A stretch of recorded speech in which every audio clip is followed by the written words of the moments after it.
നമസ്കാരം. ചാനൽ 91 ന്യൂസിലേക്ക് സ്വാഗതം. 2011 ജനുവരി 24-നാണ് മലബാർ സിമന്റ്സ് മുൻ കമ്പനി സെക്രട്ടറിയായിരുന്ന വി ശശീന്ദ്രനെയും രണ്ട് മക്കളെയും കഞ്ചിക്കോട് കുരുടിക്കാട്ട് വീട്ടിൽ തൂങ്ങി മരിച്ച നിലയിൽ കണ്ടെത്തിയത്. മലബാർ സിമന്റ്സിലെ അഴിമതിക്കെതിരെ പോരാടിയ ഉദ്യോഗസ്ഥനാണ് വി ശശീന്ദ്രൻ.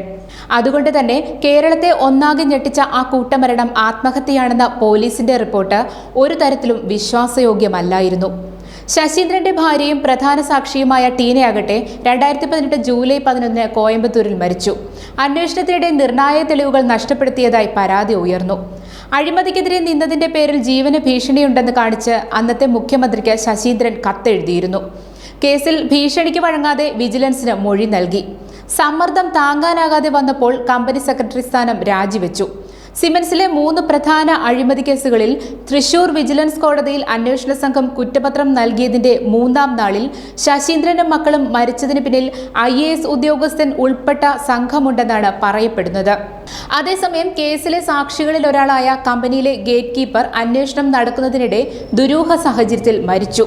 ശശീന്ദ്രന്റെ മരണം കൊലപാതകമെന്ന് സഹപ്രവർത്തകനോട് പറഞ്ഞ ജീവനക്കാരൻ P. വിജയൻ ആത്മഹത്യ ചെയ്തു.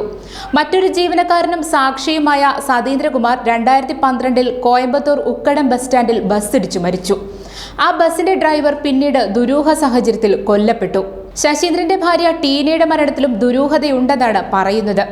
അതിനിടെ അഴിമതിയുമായി ബന്ധപ്പെട്ട ഓഡിറ്റ് റിപ്പോർട്ട് അടക്കം ചില ഫയലുകൾ കോടതിയിൽ നിന്ന് കാണാതായെന്ന വിവാദവും ഉയർന്നു.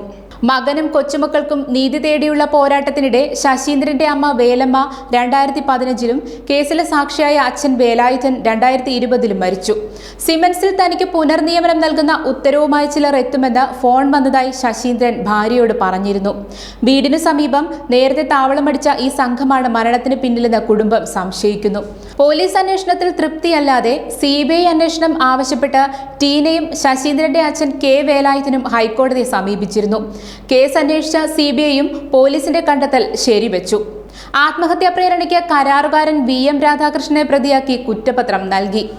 റിപ്പോർട്ടിനെതിരായ കുടുംബത്തിന്റെ ഹർജിയിൽ ഹൈക്കോടതി ഉത്തരവനുസരിച്ച് തുടരന്വേഷണം നടത്തിയ CBIയുടെ 2-ാം സംഘവും പഴയ കണ്ടെത്തലിൽ തന്നെ ഉറച്ചുനിന്നു.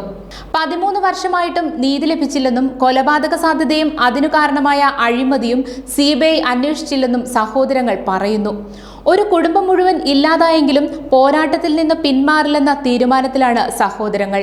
CBIയുടെ 3-ാമത്തെ അന്വേഷണ റിപ്പോർട്ടിനെ ചോദ്യം ചെയ്ത് കോടതിയെ സമീപിക്കാൻ ഒരുങ്ങുകയാണ് ഇവർ. News desk channel 91.